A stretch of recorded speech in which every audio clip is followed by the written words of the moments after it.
పశ్చిమ బెంగాల్ రాజధాని కోల్కతాలోని ఆర్జీ కారు వైద్య కళాశాల ఆసుపత్రి జూనియర్ వైద్యురాలిపై అత్యాచార ఘటన కేసు దర్యాప్తును సిబిఐకి బదిలీ చేయాలని కలకత్తా హైకోర్టు ఆదేశించింది. కేసుకు సంబంధించిన అన్ని దస్త్రాలను బుధవారం ఉదయం 10 గంటలలోపు సిబిఐకి అందజేయాలని పోలీసులకు సూచించింది. జూనియర్ వైద్యురాలిపై అత్యంత పాశవిక దాడి జరుగుతుంటే ఆసుపత్రిలో ఉన్న వారికి ఆ విషయం తెలియకపోవడం, యాజమాన్యం ఆలస్యంగా స్పందించడంపై న్యాయస్థానం ఆగ్రహం వ్యక్తం చేసింది.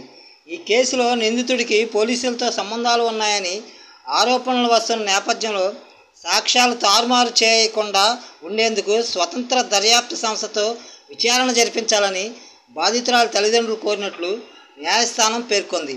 ఆందోళనలను విరమించాలని దేశవ్యాప్తంగా నిరసనలు చేపడుతున్న వైద్యులకు కలకత్తా హైకోర్టు ప్రధాన న్యాయమూర్తి జస్టిస్ టిఎస్ శివజ్ఞానం నేతృత్వంలోని డివిజన్ ధర్మాసనం సూచించింది.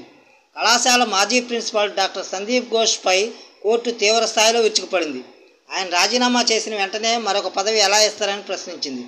ఆయన్ని వెంటనే విధుల నుంచి తొలగించి సెలవుపై పంపాల్సిందిగా ఆదేశించింది.